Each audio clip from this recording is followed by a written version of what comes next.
Welcome to the Digital Remodeler Podcast. We're so glad to have you on today's episode. And with me is Rachel McDougall. She is the CEO and founder of PEOMG. Rachel, glad to have you with us today. Thanks, Carl. I'm excited to be here. Thanks for having me. Excellent. And Rachel, we are so thrilled to get into a discussion on a topic that probably a lot of our listeners are not familiar with, and that is PEO. And we're going to delve more into that as we get into the episode. But first of all, let's talk a little bit about your entrepreneurial journey because we've got an audience of entrepreneurs out here. And let's start with your story. What inspired you to start PEOMG, and what were some of the early challenges you faced in building your company? Yeah. Always had a heart for entrepreneurs, always been an entrepreneur at heart as well. So I've been part of a couple different companies. In 2015, I started as an entrepreneur, started a tech firm as a texting platform, kind of a communication platform, and then moved into another smaller company in the marketing space. And in that company, our sole focus was to help small businesses grow. It was a top of funnel outsourced top of funnel function.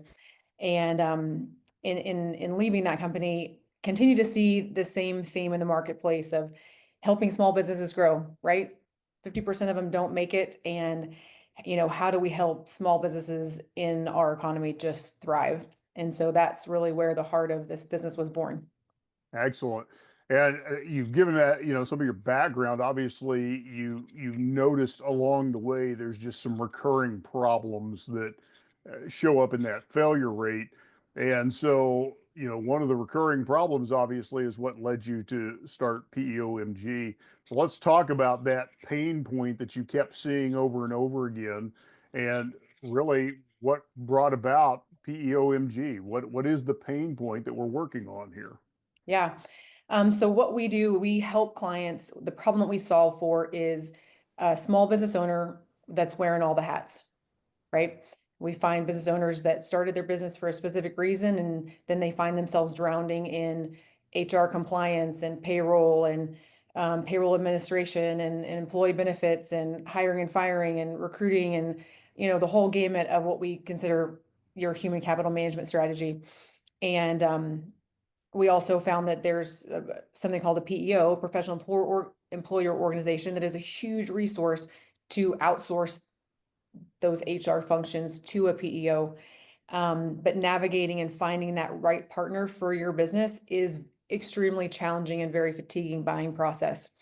And so we thought there has to be a better way. A better way to PEO is our slogan, right? There has to be a way to help small business owners navigate to the right HR infrastructure so that they can really grow and flourish.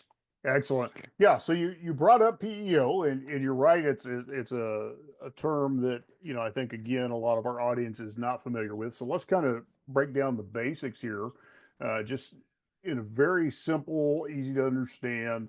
What is a PEO? So for our contractors who are listening, who've never heard that term before, what is it? Yeah, great question. I'll make it super simple. So PEO, it stands for Professional Employer Organization, and it's a particular type of HR outsourcing model where through a very specific IRS certified relationship known as co-employment, the PEO takes on all things HR for a small to medium-sized business. So that's everything from payroll administration, managing compliance, interfacing with government agencies, delivering HR best practices around employee relationship opportunities, and really helping organizations find ways to motivate, develop, reward their employees. And then they also have a very unique model when it comes to how they manage insurances, particularly employee benefits. So through this co-employment relationship, the PEO establishes very significant economy of scale through that employee benefits relationship. And through that, typically three things happen. One is that it just reduces the cost of health insurance benefits for the small to medium-sized business owner, right? So if you've got 5 employees, 25 employees, even 105 employees, you just get access to more competitive rates. Secondly, it expands that benefit package, making it look more like a Fortune 1000 benefit plan with different ancillaries, vision, dental, 401k, things like that, just giving the business owner a much more robust business benefit plan in order to attract and retain really great people. And then thirdly, it just stabilizes the cost of the benefits because that buying power really mirrors as a risk pool. So that small business owner can spread their claims across that larger pool.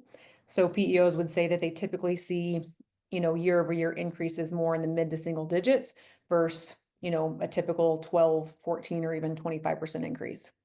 So that coupled with delivering tools, technology platforms, resources, everything in that HR space gives the business owner the opportunity to really focus on their core business while knowing that their people are really well taken care of. Okay. So this is going to be quite a bit different than just hiring a bookkeeper or an HR consultant. Um, in many ways, much Mhm. more different. So kind of delve into that just a little more because I want to make that really clear to our audience so we don't get that, well, I already have a bookkeeper or I already Mhm. have an HR consultant. So Yeah. so kind of drill into that just a little further. Yeah, absolutely. So that's really what a PEO does, right? You can definitely have all these things. I have a bookkeeper, I have an employee benefits broker, I have somebody that's, I'm brokering my technology for, right, that I run my payroll on. So a PEO just takes all of those functions and puts them in one place. So it's a very streamlined technology, right? The where you log in to see your benefits and you log in to get your paycheck and you know, do your time and attendance and your tracking and all that. Everything is streamlined into the PEO, just making it really a one-stop shop. Excellent. And then how does a PEO arrangement typically work? So as a business owner, I start working with a PEO. What can I expect in terms of onboarding, management, and then how does the compensation or cost structure tend to work on that PEO arrangement? Yeah. So it varies by PEO, which is why our business exists. But typically that onboarding process, like all good onboardings and anything, is the worst part, right? Getting on to that PEO, transferring everything over, all your census data and your employee data, getting onto there. We try to streamline it as much as possible, and that's part of the process we help with, is just that streamlined process. Um, but really, the great thing about it is depending on the different type of PEO that you work with, sometimes you have a dedicated service team member that is your HR consultant. Some PEOs have more of a help desk type model where if you need something HR related, something comes up, somebody's not showing up to work, somebody needs to be put on a performance plan, you call in and you get an HR expert who is maybe the person that's going to work on that specific case. So the PEOs, like I said, there's quite a few different models out there, but varying levels of support that you're looking for, you're going to find a PEO to meet those needs. Excellent. And then as a contractor, you've got a company with 5 to 25, maybe 30 employees. What are some of the common pain points that uh, this PEO is going to help solve for me as the business owner? Yeah, so it's such a good question. The pain points that a PEO will really solve is one, just having one place to go for everything, but mostly they're going to just take some of those hats off your head. So especially when we look for contractors as far as like time and attendance and hour tracking and, getting that all into payroll and then all the everything on the back end to get it back out into paying your people. Um, those types of things are streamlined with the PEO relationship. As well as just, workers' comp and risk mitigation, that's handled by the PEO. Your employee benefits are handled by the PEO. So all those pieces of the puzzle, the pain point is that they're taken off your plate, right? You don't have to go to 7 different vendors to figure out if these things are all reporting to each other. Good. And then what do you find, after you start working with these business owners, what are some of the just most common aha moments that Mhm. you see with these owners after they really start, working with you? Yeah, so when they start working with us, obviously I explain what a PEO is, but when with our model, how we help consult to help you find the right PEO, it's amazing when we're sitting down with our clients, we're walking through our process of we're going to sit down with you and evaluate your needs and learn all about your business model. And then we're going to walk you through this evaluation process of a PEO to find the right PEO for you. And then we walk them through the fact that our services are free, and you just see their face just like, oh, wow, there's an expert out there that's going to actually walk me through this process and help me navigate to the right PEO or the right HR outsourcing model at no cost is really when we kind of explain how we can take all those pieces of their human capital management strategy and take it off their plate. They just say, ah, this is so great. Now I can do what I love. Now I can remodel and build things and do the things I want to do, right? Good. So talk about, a couple of your clients that you were able to just kind of help them. They were drowning in just the minutia, Hmm. and you worked with them, you helped them find the right PEO and really turn their situation around. Yeah, a couple specifically kind of in this contractor space comes to mind. One company that we've worked with, they were small business, 4 employees, and they really just had their HR spread across everything, right? They had an insurance broker that was doing their open market, their benefit plans, and they had some kind of HR tech over here, and then they had their workers' comp over there, and then kind of things were just all over the place. And the business owner just had a lot on his plate with 4 employees, right? It's pretty small. And we were able to migrate them onto a PEO that streamlined everything, also brought them about $20,000 annually in healthcare savings in this new PEO plan. And so for them, it was a game changer, right? Now they had the infrastructure to make that next hire to attract really great talent. It was a game changer for their business. Another contractor that I think of in the Northeast, they're large, right? They're about 91 employees. And for them, they had come onto a PEO many, many years ago when they were pretty small and had kind of never really managed the relationship. They just continued to grow really fast, and that relationship wasn't really kept up with the PEO. And so we're actually able to migrate them to a PEO that now that they're 91 employees is a little bit different than it was when they started, and so really able to put them with a different PEO that was a really great fit for where their business was now. And we also found about $180,000 of cost savings for them in their employee benefit plan as well. So obviously a game changer, right, in any type of business. Absolutely. So how does your team go about matching a client with the right PEO partner? So you just talked about that. You had somebody that had been with an existing PEO. Things just, weren't as they should be. So when you're taking on a client, how are you matching them up with the right, PEO? I know in our conversations you've selected a really kind of a small basket of preferred PEOs that you work with, and talk a little bit about that. Also talk about how you kept the playing field level so that Mhm. there's really not partiality from your end. Right. And then what are those decision criteria that you're using in that matching process? Yeah. Yeah, so our process is really consultative in nature. We are operating as a strategic advisor, and so we sit down with our business owners, right? We learn everything we need to know about how their business operates. We learn about the way they think about their people, their culture, their priorities. Are they looking to scale, right? Kind of what their vision is for the future. And then we deliver to them a recommendation of just one PEO or one combination of HR services that we believe is the right fit for them. And that's based on making sure that it really matches their priorities and aligns with their culture and their growth strategy. And then we take them through an evaluation of that PEO very strategically, where we get the opportunity to move from, sitting across from them in the room or the Zoom to really sitting alongside of them, where we get to ask the questions of that PEO that we really know to ask from our 19 years of experience in this space.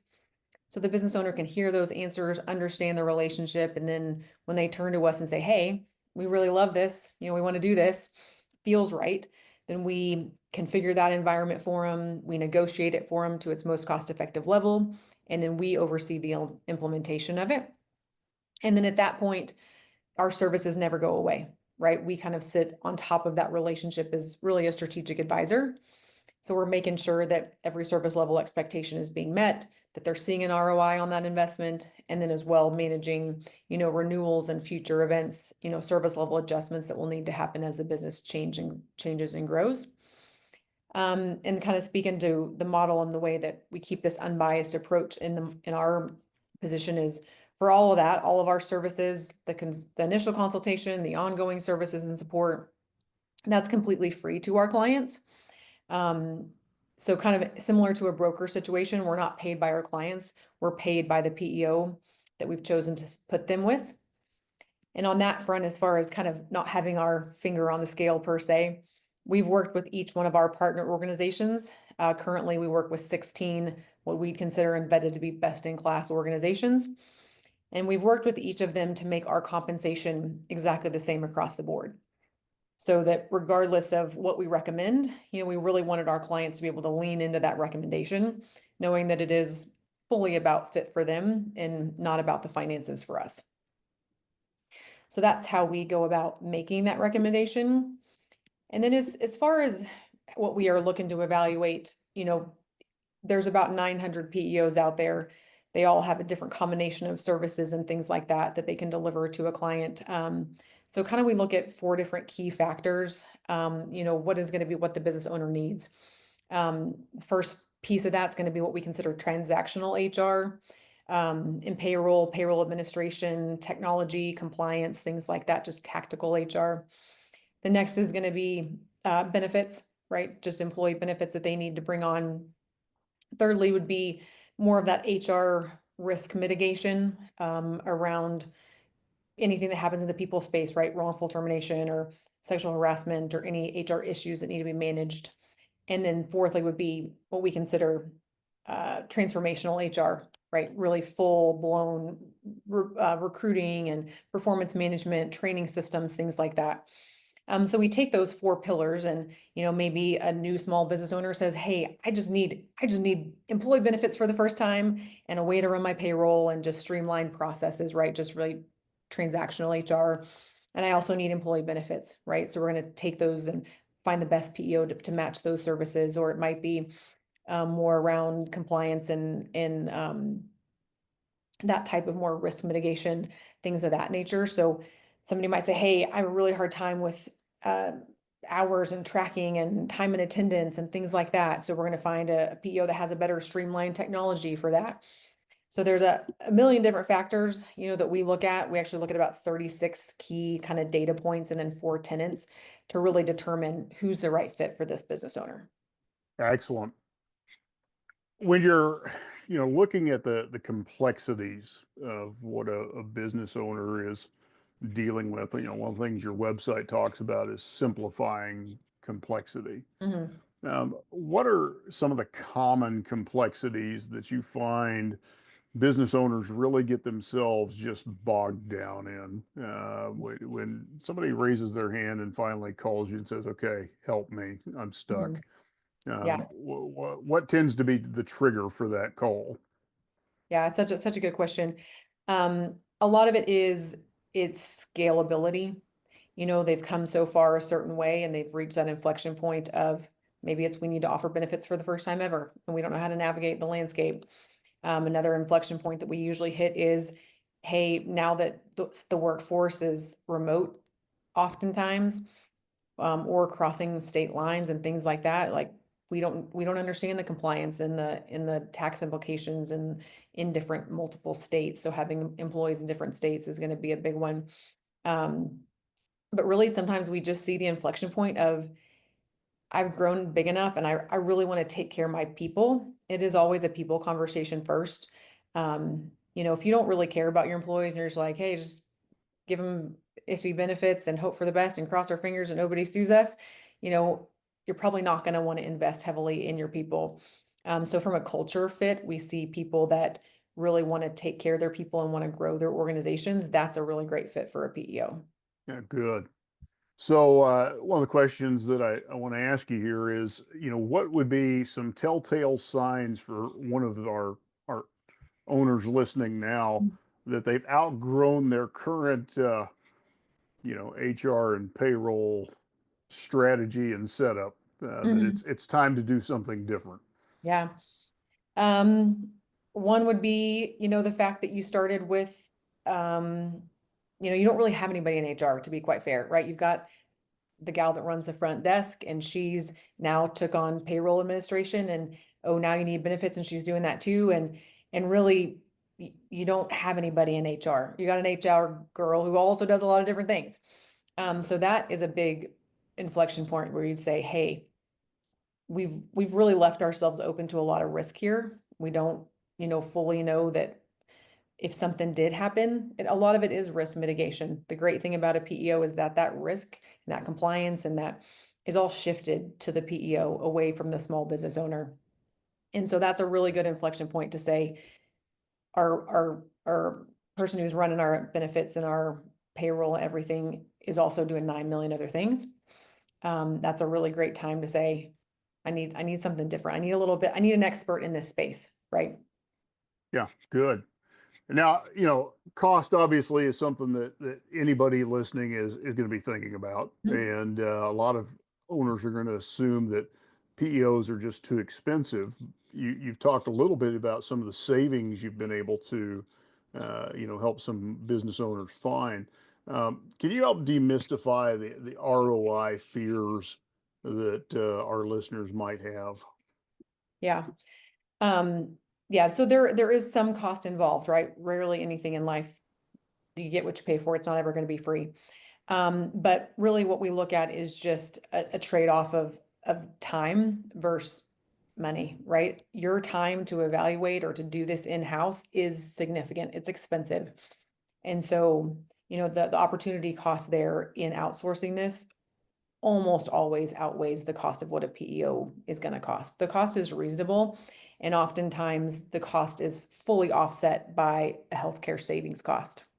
So while yes, you're investing in the PEO and the outsourced technology and the streamlined HR resources that they're bringing to the table, but that's offset by the healthcare savings. So sometimes there's no cost involved at all, or it's offset completely. But really, I would say outside of that is going to just be the opportunity cost. There is a cost to doing it internally. You're paying somebody to do it. And oftentimes there's really not much difference. Excellent. Well, let's shift gears a little bit, kind of a little closing round of leadership questions to kind of CEO to CEO and Mhm. business owner. What's the biggest lesson you've learned so far since you started PEOMG? I think the biggest lesson I've learned would be humility and humility around listening to your people. Because I believe, as well as I'd love to say I know everything about this industry, I do not. Um, what I've learned as CEO is that to be successful in this, you have to be able to listen compassionately, not only to your clients, but also to your employees. And that really comes with the ability to have humility and to have that listening ear for the people that you serve, really. Fantastic. So, Rachel, what's one daily habit that keeps you sharp? That 5 a.m. wake up call. Yeah, the morning 5 a.m. gym routine is the thing that I will do every single day to keep me going. Excellent. And then, if you could whisper one truth into the ear of every remodeling business owner who's listening today, what would it be? PEO. No, kidding. It would be you only got today. So make the most of what today has for you because if you're living in the past or you're living in the future, you're missing the present. Yeah, great tidbits of wisdom. So, if somebody wants to start this conversation with you and begin exploring whether this PEO relationship is good for them and to begin working with you, Rachel, and your team, what's the best way for them to get that started? Yeah, so if you just go to our website, it's PEOMG.com. That's the best way to find us. You can go right on there and book a 30-minute consult, like no cost to you, and just see if it fits. And to be quite fair, if we sit down with a company and we don't think it's a right fit, we're going to absolutely tell you that. That Excellent. so yeah, no pressure. Fantastic. Well, Rachel, it's been a pleasure having you today. And to our audience, thank you for tuning in to the Digital Remodeler Podcast. And Rachel, thanks again for joining us. Yep, thanks, Carl. I appreciate you having me. You're welcome. We'll hope to have you again on our next episode, and thanks for tuning in.